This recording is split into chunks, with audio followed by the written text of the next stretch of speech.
আজকে প্র্যাকটিক্যালি দেখবো যে মাটি শোধন কিভাবে করে। উদ্ভিদের যে রোগগুলা হয়, বিশেষ করে মাটি বাহিত রোগের পরিমাণই আমরা বেশি দেখে থাকি। এছাড়া বীজ বাহিত কিছু রোগ আছে, বীজ বাহিত রোগ হলে বীজ শোধন করতে হয়, কিন্তু মাটি শোধনের মাধ্যমে আমরা মাটি বাহিত রোগগুলাকে, আমাদের এই যে পুষ্টি বাগান আছে এখানে যে চারাগুলো থাকবে এই চারাগুলোকে আমরা মাটি বাহিত রোগ থেকে রক্ষা করব।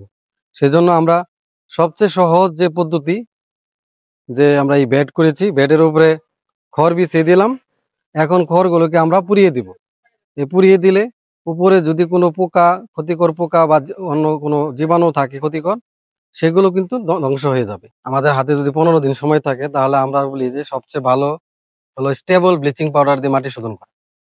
স্টেবল ব্লিচিং পাউডার দিয়ে আমরা বিঘা প্রতি 2 থেকে 2.5 কেজি স্টেবল ব্লিচিং পাউডার যদি আমরা জমিতে ছিটিয়ে দেই, তারপর একটু পানি দিয়ে আমরা মাটির সাথে মিশিয়ে রাখি, 15 দিন পরে এই মাটিটা খুব সুন্দর করে শোধন হয়ে যাবে। বিশেষ করে গোলালু, টমেটো সহ বেশ কিছু ফসলের ঢলে পড়া রোগ হয়।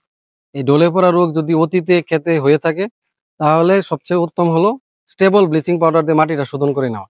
তারপরে আরেকটা প্রসেস আমরা বলি যে টাইকোডার্মা, টাইকস্ট, এরকম যে টাইকোডার্মা মিশ্রিত ছত্রাকনাশক যেগুলো আছে এগুলো দিয়ে আমরা কিন্তু মাটি শোধন করতে পারি। বায়োডার্মা একটা আছে, বায়োডার্মা স্পাইনি কোম্পানির। এই বায়োডার্মা সলিড যদি আমরা বিঘা প্রতি 10 কেজি ব্যবহার করি, এটা কিন্তু মাটি শোধনে খুব ভালো কাজ করে।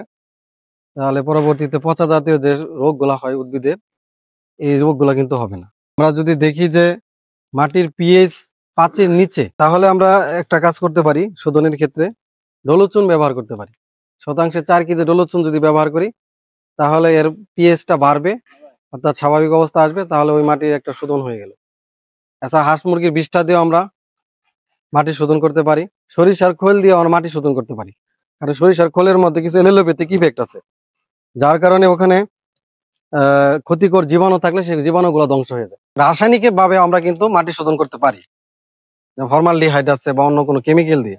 বলা হয় যে 1 লিটার পানিতে 100 মিলি ফর্মালডিহাইড মিশাই আমরা যদি স্প্রে করি, তারপরে কালো পলিথিন দিয়ে ঢেকে রাখি। অথবা আরেকটা প্রসেস আছে সোলারাইজেশন, যে সূর্যের আলো আছে, সূর্যের আলো তে আমরা যদি জমিটা চাষ করে রাখি, এমনিতেই কিন্তু এটা শোধন হয়ে যাবে।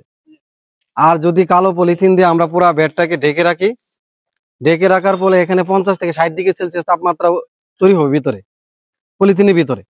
পরবর্তীতে জীবাণু থাকলে, ক্ষতিকর জীবাণু থাকলে সব কিন্তু মারা যাবে। এইটা একটা প্রসেস, খুব ভালো একটা প্রসেস, কালো পলিথিন দিয়ে ঢেকে রাখার মাধ্যমে আমরা মাটি শোধন করা। আর রাসায়নিকের মাধ্যমে যে মাটি শোধন করি, এটা একটা সমস্যা হলো উপকারী ক্ষতিকর সব মারা যাবে, এটা একটা সমস্যা।